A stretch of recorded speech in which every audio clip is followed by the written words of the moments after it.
네, 오늘 말씀의 제목은 깨우침입니다. 네, 매우 바쁘고 분주한 저희 일상 가운데 아직은 짧지만 고요한 시간이 좀 주어지고 있습니다. 왜냐하면은 하빈이가 이제 어린이집을 다니게 되므로 좀 시간이 나요. 그래서 책도 읽고 기도도 하고 뭔가 사색과 사유의 시간을 보낼 수 있게 되었습니다. 여러분들 아침마다 기도로 하루를 시작하시죠? 아멘입니까? 저도 아침마다 기도를 주님 앞에 드리는데 이런 기도를 드립니다.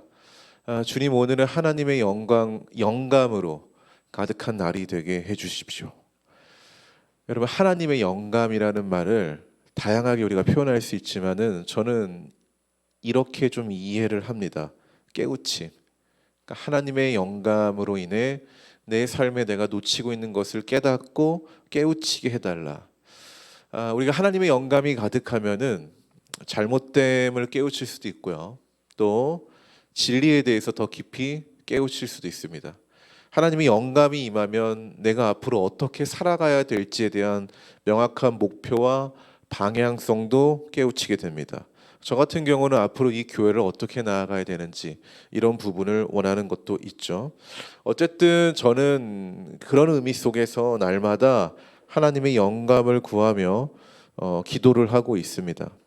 여러분, 우리가 무언가를 깨우쳤을 때 이 마음이 어떠냐면은 꽉 찬 부요함이 있어요. 우리가 무언가를 깨우쳤을 때 뭔가 알게 되었다는 기쁨이 주는 행복이기도 하고, 또 이런 깨우침이 많은 사람들을 보면은 이렇게 보입니다. 저 사람 그릇이 참 크다. 이런 걸 이런 걸 좀 보게 돼요. 그릇이 크니까 그 사람 속에는 다양한 것들을 담을 수 있겠죠. 그러다 보니까 저 사람은 굉장히 깊은 사람인 것 같다, 넓은 사람인 것 같다라는 생각이 든다라는 거죠. 근데 그것은 무엇에 비례한다고 제가 말하는 걸까요? 깨우침.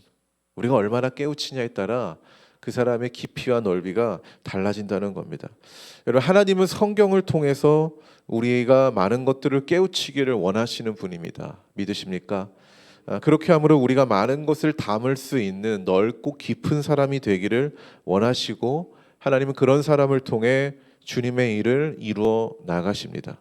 성경의 인물들을 보면은 하나님의 존재에 대해서 많이 깨우치는 자가 하나님의 일을 하죠. 그 단계가 없이 하나님의 일을 하지는 않습니다.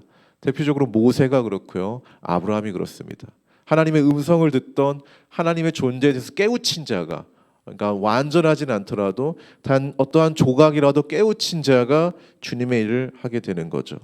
그런 의미에서 저는 우리가 주님의 일을 이루어 나가는 데 있어서 하나님께 깨우침을 당하는 사람이 되기를 바랍니다. 오늘 본문에는 다윗이 나오죠. 다윗은 이 내용을 통해서 아주 중요한 몇 가지를 깨우치게 됩니다. 저는 그 몇 가지가 다윗을 이스라엘 왕들의 신앙의 표본으로 삼으신 어떤 근본적인 이유라고 보는데요. 자, 그럼 우리 하나님은 다윗에게 무엇을 깨우치게 하셨을까?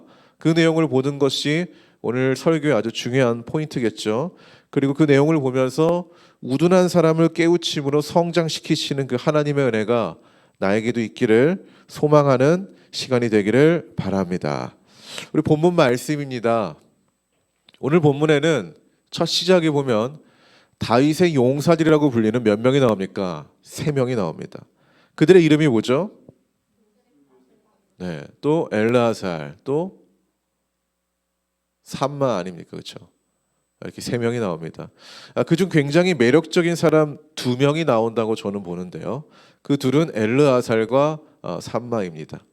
성경이 이들의 능력이 얼마나 대단했는지 짧게 서술하고 있습니다. 그리고 그 내용을 보면은 공통점이 있는데요. 9절과 11절을 한번 읽어봅시다.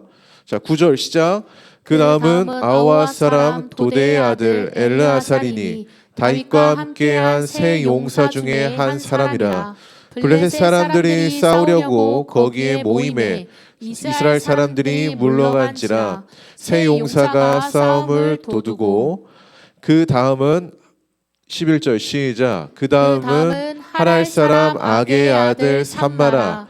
블레셋 사람들이 사기가 올라 거기 녹두나무가 가득한 한쪽 밭에 모임에 백성들은 블레셋 사람들 앞에서 도망하되. 아멘. 여기 보면 전쟁 중에 자신의 아군이 도망을 가게 되는 상황이 발생이 됩니다. 그렇죠? 자, 싸움이 일어나는데 아군들이 도망을 갑니다. 자, 그런 불리한 상황 속에서 이 둘이 보여준 공통된 모습이 있습니다. 그 9절부터 12절까지 읽으면 그 내용이 나오는데요. 그것이 뭡니까? 두려운 현실 속에서 다른 백성들은 뒤돌아서서 도망을 가는데 이들은 뒤돌아서지 않았다라는 거죠. 특히 엘르아살과 삼마는 뒤돌아서지 않고 나홀로 적군의 칼에 맞섰습니다. 칼을 맞았을 수도 있고요. 자, 심지어 엘르아살의 경우는 그가 보여준 용맹함에 뭔가 전세가 역전되어 뒤돌아서서 도망갔던 군인들이 다시 돌아오게 만들었다고 성경은 서술을 합니다. 자, 저는 이 내용 속에서 깨우친 것이 하나 있습니다. 지금은 2023년도 10월입니다. 그렇죠? 저의 기준에서는 이미 23년도가 다 끝났다고 봅니다. 왜냐하면 교회는 내년 1월이 시작이 아니라 12월이 시작이죠. 왜냐하면 우리는 사무연회를 하기 때문에, 그렇기 때문에 10월 정도가 되면은 거의 다 끝났구나라고 생각이 되고 자연스럽게 2024년도 교회의 방향성에 대해서 고민을 하게 됩니다. 어떤 교회가 주님이 원하시는 모습일까요? 저의 고민은 그겁니다. 그리고 현재 우리 교회의 현실 속에서 나아갈 수 있는 최적의 모습은 무엇일까? 교회마다 주어진 여건이 다르잖아요. 그렇죠? 그럼 그 여건 속에서 최적의 상황을 우리가 빨리 찾고 나아가는 게 좋은 모습이라고 생각이 된다는 거예요.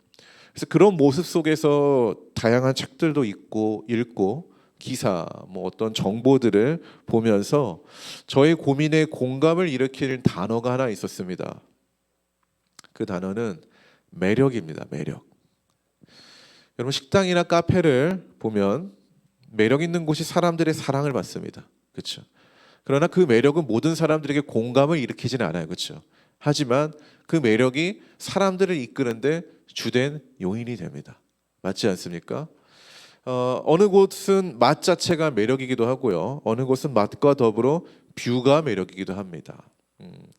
그러한 곳들은 사람들을 끌어당기는 힘이 분명히 있다고 저는 생각이 됩니다. 자, 이처럼 교회도 그 교회만이 가진 매력이 있어야 한다는 거예요. 교회도. 자, 그럼 우리 교회의 매력은 무엇일까요, 여러분? 젊음. 과연 젊음이 우리 교회의 영원한 매력이 될 수 있는가? 그건 아닌 것 같아요. 그렇죠? 내년이 되면 여러분도 또 늙음으로 가기 때문에 그거는 우리 교회의 매력이 될 수 없을 것 같습니다. 제가 곰곰이 생각을 해봤는데 우리 교회의 매력은 없습니다. 찾을 수가 없더라고요.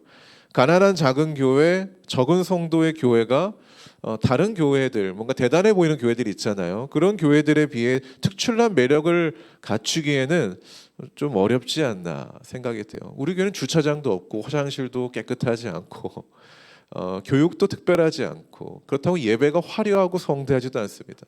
제가 오늘 아침에 CBS 한사랑교회 예배를 봤는데 어마어마하더라고요. 화려한 이 밴드 사운드에 성가대까지 찬양하는 찬양팀 보니까 100명은 되는 것 같더라고요. 우리는 그런 매력을 갖고 있지 않습니다. 물론 예수 그리스도만으로도 충분하다 말하지만은 그 예수를 효과적으로 우리가 전하려면 사람들이 찾는 교회가 일단 되어야 한다는 취지로 말씀드리는 겁니다. 그래서 사람들을 끌어당기는 매력이 이 교회에 필요하다라는 거예요. 자, 그럼 현재 우리 상황에서 어떤 매력을 갖출 수 있을까? 우리가 그 대형 교회를 따라가는 것은 무리입니다. 그렇죠? 그럼 우리의 현재 우리가 어떤 매력을 갖추어야 할까? 하나님 원하시는 이 교회의 매력은 무엇인가? 이 고민에 오늘 본문을 보면서 해답을 하나 찾았습니다. 그건 엘르아살과 삼마와 같은 사람들을 세워가는 교회가 되는 겁니다. 아멘이십니까? 남들은 불안한 현실 속에서 손해볼까 봐 뒤돌아서서 뛰쳐나갈 때 그 자리를 묵묵히 버티고 견뎌내는 그리스도인들이 있는 교회. 이 엘르아살과 삼마는 자기가 다윗의 군사라는 사명을 끝까지 놓치지 않았기 때문에 그 자리에 버티고 있던 거예요. 실제로 혼자서 1000명, 10,000명을 감당할 수 있는 능력이 있어서 그런 게 아니라 그 사명이 그 자리를 서게 만들었다라는 거예요. 거대한 헬과 같은 문제 앞에 맞서는 용기 있는 크리스천들. 근데 우리가 거대한 그 헬과 같은 것에 맞설 수 있는 거는 내가 헬보다 크기 때문이 아니라 그 헬보다 크신 하나님을 믿기 때문에 우리가 맞설 수 있는 거죠. 그런 크리스천들이 있는 교회. 저는 이런 점이 이 교회가 가져야 할 매력이라고 생각합니다. 그리고 엘르아살의 용맹함에 전세가 역전되어서 이제 도망갔던 군사들이 다시 돌아오지 않습니까? 그 말은 뭐예요? 그 전에는 해볼만하다라는 계산조차 나오지 않았는데 저 사람을 보니까 이제는 해볼만하다라는 생각이 생겼다라는 거예요. 이 전환점을 바꾸는 사람이 우리가 돼야 된다는 거죠. 남들은 불가능하다 여길 때, 야, 저 사람을 보니까 너와 함께 있으니까 내가 해볼만하다라는 생각을 심어주는 크리스천들. 이게 우리 교회의 매력이 되어야 된다는 거죠. 여러분 곰곰이 생각해 보십시오. 예수 믿는 사람이 교회의 매력이 되는 것만큼 하나님이 원하시는 것이 또 없을 것 같다는 생각이 들지 않습니까? 당신이 믿는 모습이 내가 이 교회를 나오는데 나를 끌어당기는 힘이었습니다. 원동력이었습니다. 정말 하나님을 보시기에 좋은 모습 아닐까요? 홀로 적군을 맞서 대항했던 이 다윗의 용사들이 보여준 태도는 이 세상 속에서 이 교회가 무엇을 목표로 두며 나아가야 하는지 알게 되는 작은 깨우침을 저에게 선사했다는 것입니다. 여러분, 성도 여러분, 좋은 사람이 되기를 소망하십시오. 두려움으로 도망간 사람들에게 힘을 줄 수 있는 존재, 그들이 다시 돌아오게 만드는 어떤 그런 존재, 불리한 상황을 역정시킬 수 있는 용맹함을 가진 사람이 기도하십시오. 그러나 그것은 내가 뛰어나서 우리가 용맹할 수 있는 거다? 아닙니다. 우리가 믿는 하나님이 그 문제보다 더 크기 때문에 용맹함을 가질 수 있는 겁니다. 우리가 예수를 믿는 믿음과 방식이 세상 사람들을 끌어당기는 매력이 되기를 소망하는 교회가 됩시다. 할렐루야. 자, 오늘 성경에 용맹하고 위대한 사람들이 기록되어서 우리는 도전을 이렇게 받습니다. 자, 그런데 사실 성경이 말하고자 하는 깨우침은 다른 측면에 있습니다. 그건 뭐냐면은 우리가 이 본문을 보면은 엘르아살과 삼마가 이끌어낸 승리 후에 공통적으로 성경이 서술하는 문장이 하나 있습니다. 그건 주님께서 승리를 안겨주셨다. 그냥 승리도 아니고 큰 승리를 안겨주셨다는 겁니다. 사실 우리 인간은 죄가 많죠. 실수도 많이 하고 실패도 많이 하는 불안한 존재입니다. 그런데 그런 존재를 통해 완벽한 승리를 이끌어내시는 분이 저는 하나님이라고 믿습니다. 그리고 이것이 오늘 다윗이 깨우쳐야 할, 그리고 우리가 깨우쳐야 할 아주 중요한 진리라고 저는 믿습니다.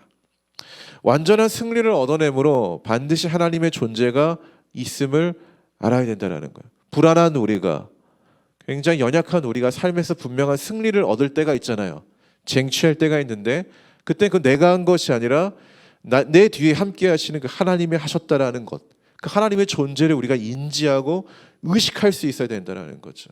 그리고 이런 시각이 우리 그리스도인들의 정신이 되어야 된다는 겁니다. 여러분, 한 가지 질문을 합니다.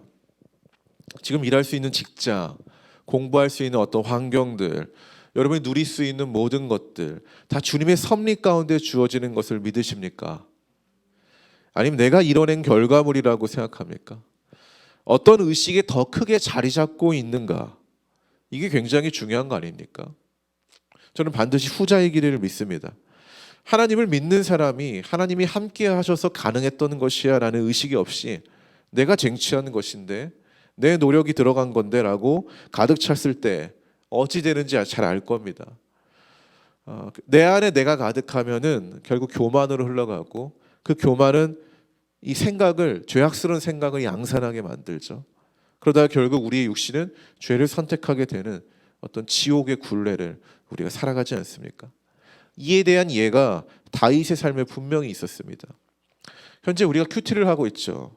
우리가 큐티를 하는데 다윗의 내용이 나올 때가 있습니다. 언제 나옵니까? 어떤 왕의 일생을 다룬 다음에 그 왕을 평가할 때 다윗의 이야기가 나옵니다. 자, 그 내용을 보면 다윗에 대한 평가가 이렇게 나옵니다. 다윗은 햇사람 우리아의 사건 말고는 주님께서 보시기에 올바르게 살았다. 여기서 포인트는 두 가지죠. 하나는 햇사람 우리아의 사건과 또 하나는 주님 보시기에 올바르게 살았다라는 겁니다. 근데 우리는 전자를 볼 거예요. 햇사람 우리아의 사건은 어떤 사건의 연장선입니까? 밧세바 사건의 연장선이죠. 자, 다윗이 밧세바를 범하고 나서 자기의 죄를 은폐하려고 어떻게 했습니까? 이 우리아를 전쟁 속에서 죽게 만들려고 합니다. 근데 이 내면에는 뭐가 있던 거냐면은 내가 왕인데 이 정도쯤이야 할 수 있는 그런 교만의 의식이 자리 잡았기 때문에, 그것이 지배하고 있었기 때문에 이런 말도 안 되는 선택을 하게 되는 겁니다. 사실 다윗이 왕이 된 것도 누구의 뜻입니까? 하나님의 뜻이고 하나님의 업적이고 하나님의 섭리 가운데 있었던 거예요. 그렇다고 다윗이 아무것도 안 했다라고 말하는 건 아닙니다. 근데 그 근본적으로, 그 본질적으로 그것이 누가 하셨냐라는 거예요. 하나님이 하신 거죠. 근데 그것을 묵살하고 내가 했어라는 자기의가 가득하니까 결국 죄악된 생각을 양산한 거고 죄악된 선택을 만들어낸 겁니다. 여러분, 이게 우리도 마찬가지죠. 우리 안에 하나님의 그 은혜를 기억하는 능력이 작동되지 않았을 때, 하나님이 주신 선물이 내 노력으로 쟁취한 것이야 라는 이 의식으로 바뀌면서 서서히 죄악의 길로 걸어가는 거예요. 서서히. 우리 용맹스러운 용사의 업적 속에서 그들의 능력을 찬송하고 칭송하기보다 이 결말을 뭐라고 하죠? 그것은 주님이 주신 큰 승리였다라고 말하는 이 성경적 관점이 우리에게 있어야 된다는 거예요. 과정에는 우리의 노력과 능력이 들어가겠지만은 그 결과에는 누가 드러나야 된다는 거예요? 하나님이죠. 그 하나님을 찬양할 수 있어야 된다는 거죠. 다양한 방식으로. 제가 믿는 한 가지는 여러분의 인생에 분명히 좋은 일들이 나타날 것이라는 점입니다. 물론 한 가지 전제가 있죠. 게으르지 않고 부지런하게 선한 마음을 품고 나아간다면 하나님이 그 섭리 가운데서 여러분의 삶에 좋은 열매를 선사하실 것입니다. 자, 그럴 때 여러분들이 깨우쳐야 될 게 뭐라는 겁니까? 그 과정 속에서 나의 노력과 피와 땀이 아니라 주님이 하셨다라는 진리를 깨우쳐야 된다라는 거예요. 주님이 하셨다. 주님 덕분에 이렇게 되었다라는 찬송의 소리를 올려드리는 것을 놓치지 않는 우리 교회와 성도가 되기를 바랍니다. 아멘. 자, 첫 번째 깨우침은 뭐라고 했습니까? 내가 아니라 주님이 하셨다라는 것인데, 두 번째 깨우침은 이겁니다. 나를 위해 남의 희생을 요구하지 않는다. 14절과 17절을 한번 여러분 보십시오. 14절과 17절에 보면은 이제 세 명의 용사의 이야기에 대한 이야기를 잠깐 한 다음에 하나의 에피소드가 나옵니다. 그렇죠? 되게 짧은 이야기가 하나 나와요. 이 이야기의 내용을 보면은 간단합니다. 어느 날 다윗이 얻고 싶었던 게 있었습니다. 그것이 무엇입니까? 베들레헴 성문 곁 그 우물물을 마시고 싶다라는 거예요. 그런데 지금 상황에서 이 말이 얼마나 과도한 요구인지 이 본문에 나옵니다. 어떤 요구입니까? 지금 거길 가려면은 무엇을 지나쳐야 돼요? 블레셋의 진영을 지나쳐야 된다는 거죠. 그럼에도 불구하고 이런 요구를 했다라는 거예요. 흡사 아무것도 없는 사막에서 우리 효선이가 토요일에 먹고 온 시원한 물회를 먹고 싶다는 말과 견줄만 하다라는 거예요. 여러분, 사막에서 이 신선한 회를 가져오려면 얼마나 많은 에너지와 노력이 필요하겠습니까? 누군가는 바다에 가서 고기를 잡아야겠고, 그걸 신선하게 가져오려면 어떻게 해야 돼요? 뭐 얼음이나 뭐 이런 것들이 필요하겠죠. 많은 인력이 필요하겠죠. 많은 노력이 필요하겠죠. 한마디로 말이 안 되는 요구를 지금 다윗이 하고 있다. 아까 말한 것처럼 베들레헴 성문을 들어가려면 지금 상황에서 블레셋 진영을 뚫고 가야 된다라는 거죠. 목숨을 걸어야 하는 일이다. 근데 어떤 사람을 구하기 위한 일이라면은 이것이 이해가 되겠지만은 여기에 그 일을 하는 이유는 뭐라고 나옵니까? 고작 물 한 잔 때문이라고 말합니다. 그런데 그럼에도 불구하고 이들은 세 명의 용사들은 블레셋 진영을 뚫고 다윗이 원하는 것을 가져옵니다. 만약 물이 없어서 죽을 만한 위기라면은 이런 요구가 납득이 되지만 오늘 다윗의 요구에는 물이 없어서라기보다는 그저 베들레헴의 물, 그 추억 속에 담긴 물을 원하는 어떤 그리움 때문에 제가 볼 때는 허영심이 가득한 건데 그런 치기 어린 마음에 불과한 요구였다는 거죠. 그런 의미에서 오늘 본문의 내용 속에 있는 다윗은 자기 분수를 좀 모르는 것 같습니다. 그러니까 현재 상황을 좀 모르는 것 같아요. 내가 이걸 원할 때인가 이런 거. 우리 청년들 보면 그럴 때 있죠. 저는 요즘 청년들 보면은 돈이 없고 살기 힘들어요라고 말을 해요. 그러면서 뭐 해외 여행도 다니고, 네. 뭐 호캉스나 아니 뭐 이건 나를 위한 선물이야라고 말을 하면서 어떤 고급진 음식들을 즐기는 오마카세라고 하죠. 그런 문화를 보면서 좀 답답하고 한심했어요. 이게 우리의 현실과 맞는 건가는 거죠. 한때 오마카세 같은 것들이 굉장히 유행했잖아요. 그걸 먹는 게 잘못된 게 아니라 아니 고작 알바해서 5, 60만 원 벌면서 그거를 먹는 그 현실을 보면서 좀 이해가 안 된다라는 생각이 든다라는 거죠.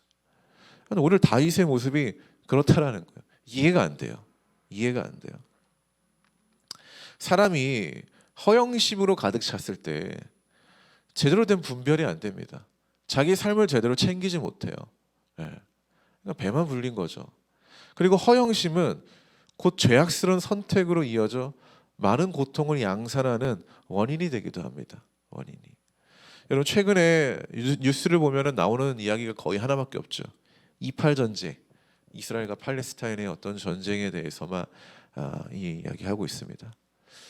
저도 이제 이게 도대체 왜 아직까지 지속되는지 여러 자료들과 뭐 유튜브나 이런 것들을 찾아봤는데 그 이면에는 영국의 장난질이 있었더라고요. 그게 발전되어서 오늘날 이제 하마스와 이스라엘의 분쟁이 일어났는데 이걸 알고 나니까 하마스가 왜 저렇게 저런 방식을 취하는지가 이제 이해가 되는 거예요. 우리는 동의하는 게 아니라 이해가 된다는 겁니다. 당시 영국은 자신들을 위해 남의 희생을 좀 요구를 했어요. 어떻게 요구했냐면 자기 편을 들어주면은 나라를 주겠다라는 달콤한 제안을 한 거예요. 한쪽만 한 게 아니라 양쪽 다 한 거예요. 팔레스타인과 이스라엘 양쪽 다 똑같은 제안을 한 겁니다. 그러니까 영국이 이와 같은 제안을 했다는 건 뭐죠? 누구라도 상관없으니까 자기들의 유익을 위해서 누구 하나만 희생 본다면은 괜찮다라는 거예요. 그런 안 좋은 사고가 이제 바탕으로 생긴 건데 결국 이 농락은 수많은 생명을 뺏어가는 원인이 됐고요. 오늘날 지금 이 지구촌에서 또 수많은 사람들의 절규와 비명을 양산하는 일이 됐다라는 거죠. 그래도 불구하고 영국은 지금 가만히 있죠. 자기들이 쏘아온 공인데 가만히 있습니다. 여러분 허영심으로 시작되는 일들은 하지 말아야 합니다. 분수를 알아야 됩니다. 당시 영국이 그럴 능력도 없었는데 자기 유익을 위해서 시작한 거거든요. 이처럼 여러분 우리가 아직은 나의 분수를 좀 잘 알고 거기에 맞춰서 우리가 선택하고 살아가야 된다는 거예요. 근데 오늘 본문을 보니까 그럼에도 다행이라고 해야 할지 이 허영심으로 가득한 다윗의 치기 어린 요구에 헛된 생명이 죽어가는 일은 발생되지 않았습니다. 그렇죠? 자, 오늘 다윗은 이 사건을 통해 중요한 사실 하나를 깨우칩니다. 16절, 17절을 한번 읽어볼까요? 읽어주세요. 시작. 새 용사가 블레셋 사람의 진영을 돌파하고 지나가서 베들레헴 성문 곁 우물 물을 길러 가지고 다윗에게로 왔으나 다윗이 마시기를 기뻐하지 아니하고 그 물을 여호와께 부어드리며 이르되 여호와여 내가 나를 위하여 결단코 이런 일을 하지 아니하리이다. 이는 목숨을 걸고 갔던 사람들의 피가 아니니까 하고 마시기를 즐겨하지 아니하이다. 용사가 이런 일을 행하였더라. 아멘. 네, 자 17절을 보면 다윗이 무엇을 깨우쳤는지 좀 서술하고 있습니다. 그것이 뭡니까? 다윗은 자신이 요구했던 물이 단지 사람의 목을 시원케 하는 물이 아니라 뭐로 봤다라는 거예요? 피로 봤다라는 거예요. 사람이 고통을 기반으로 얻게 된 피로 인식했다라는 거예요. 굉장히 상징적인 이야기죠. 그 말이 무엇입니까? 이것을 가져오기 위해 목숨을 걸었던 사람들의 수고, 적진을 향해 뛰어드는 이 용사들의 불안한 마음과 두려움, 즉 이 단 한 잔의 물에서 그 속에 담긴 이 서사를 읽어냈다라는 거예요. 이게 뭐냐면 깨우침이라는 거예요. 우리가 어떤 사물을 보고 그냥 사물 자체를 보는 사람이 있고 이 사물 이면에 있는 것을 보는 사람이 있잖아요. 그 사물 이면에 있는 것을 보는 것을 우리는 깨우침이라고 말을 하는 거죠. 그래서 다윗은 어떻게 합니까? 그 물을 마십니까? 아니죠. 이 여호와께 부어드리며 한 가지 결단을 합니다. 내가 나를 위하여 결단코 이런 일을 하지 않겠다. 그리고 자신의 허영심을 채우기 위해 남의 희생을 요구하지 않겠다. 내가 그런 왕이 되지 않겠다라는 의지를 보인 겁니다. 의지를. 저는 이게 다윗의 회개처럼 보여요. 다윗의 회개고, 그리고 이것을 가져온 용사들에게 뭔가 잘못을 구하는 어떤 그런 태도로 보입니다. 여러분, 우리 주변에 나의 이 필요를 채우기 위해 남의 희생을 강요하는 경우가 얼마나 많습니까? 우리 아직도 이 사회는 그런 것 때문에 싸우고 있는데, 뭐 크게 생각 안 하고 작게만 봐도 그런 일들이 있습니다. 제가 신대원 재학 중에 정말 싫어하는 부류들이 있었습니다. 어떤 류의 사람들이라면은, 여러분 공감하는 부분이 있을 거예요. 이런 거예요. 조별 과제 하는데 자신이 해야 할 일을 제대로 하지 않으면서 조장한테 다 책임을 떠넘기는 사람들이 있어요. 당시 제가 조장이었거든요. 제가 이제 팀의 조장이었는데, 제때 자료를 보내주지 않는 거예요. 자료를. 심지어 보냈더라도 이건 뭐 쓸 수가 없어요. 인터넷에서 그냥 검색해서 드래그 해가지고 보낸 거기 때문에 이건 뭐 쓸 수가 없으니까 어떻게든 이걸 해내야 되니까 뭐 처음부터 끝까지 제가 다 하는 겁니다. 몇 주 고생해서, 그때 당시 유행했던 그 발표 스타일이 이제 프레지였거든요. 제가 이제 뭐 프레지를 했어요. 해가지고 막 입체적으로 해서 결국에는 이렇게 잘했습니다. 칭찬을 받고 좋은 관점으로 했어요.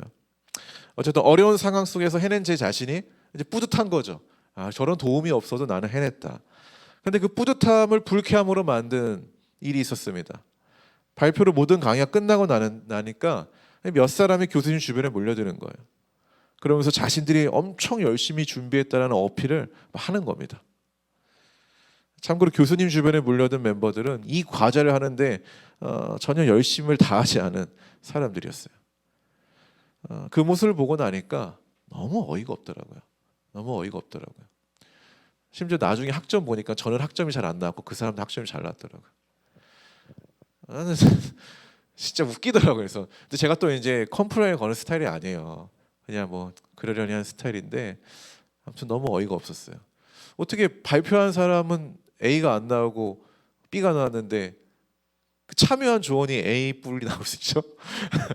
나는 교수님의 채점 방식도 이해가 안 되지만은 그렇게 함께하지 않았으면서 또 자기 이득을 챙기려고 했던 그들의 모습이 좀 그랬습니다. 네, 되게 그랬어요. 혹시 여러분이 그러지 않습니까? 여러분의 과거가 그러지 않습니까? 회개하셔야 됩니다. 남의 불편함으로 나의 편함을 얻어내는 일은 사람이 가진 못된 습성이라고 생각이 됩니다.